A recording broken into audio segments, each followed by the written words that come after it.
21 କୋଟି ଟଙ୍କାର ଗଞ୍ଜେଇ ଗଛ ନଷ୍ଟ। ଗଜପତି ଆରୁଦୟଗିରି ଥାନାର ନୂଆଗଡ଼ ବ୍ଲକ ଅନୁଗୁରୁ ପଞ୍ଚାୟତର କାଟାମା ଅଞ୍ଚଳର ଜଙ୍ଗଲରୁ ଅବକାରୀ, ପୋଲିସ, ବନ ବିଭାଗ ଏବଂ ରାଜସ୍ୱ ବିଭାଗ ଚଢ଼ାଉ କରି ବିପୁଳ ପରିମାଣର ଗଞ୍ଜେଇ ଗଛକୁ ନଷ୍ଟ କରିଛନ୍ତି।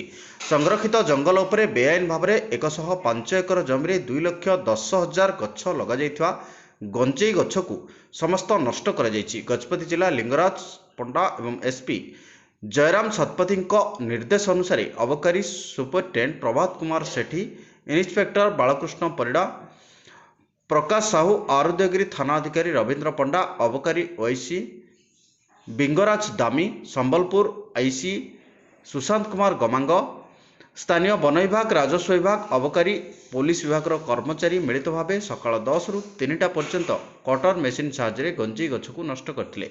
यार आनुमानिक मूल्य 21 कोटी टंका हेबो बोली थाना अधिकारी रवींद्र पंडा सूचना दैछन्ती।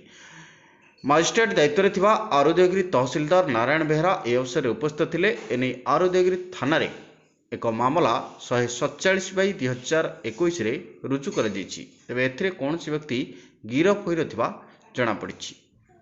आरुदयगिरी मनोज पाड़ी का रिपोर्ट, वायरल न्यूज।